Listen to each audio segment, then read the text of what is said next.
શું તમે કલ્પના કરી શકો એવા સ્થળની જ્યાં કોઈ ઘડિયાળ નથી, કોઈ સમય નક્કી નથી, શાળા, ઓફિસ, સેવાનું, ઉઠવાનું પણ લોકો પોતાની મરજીથી મનગમતું કામ કરે છે?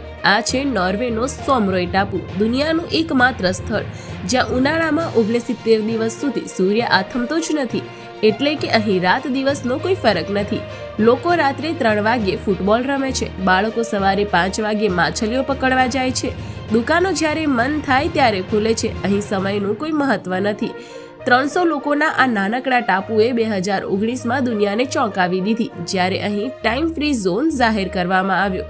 પુલ પર સેંકડો ઘડિયાળો બાંધીને સંદેશ આપ્યો કે અમારા ટાપુ પર સમય ચાલતો નથી. પણ વાત અહીં પૂરતી નથી. ઉનાળામાં સૂર્ય ઉગેલો જ રહે અને શિયાળામાં પોલાર નાઇટ, નવેમ્બરથી જાન્યુઆરી સુધી સંપૂર્ણ અંધકાર.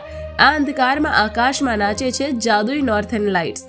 અહીં લગ્ન, તહેવારો, જન્મદિવસ ઘડિયાળ પ્રમાણે નહીં, મૂડ પ્રમાણે થાય છે. સોમરોય એક ટાપુ જ્યાં લોકો સમયને નથી માનતા, પણ સમય લોકોનું માન રાખે છે.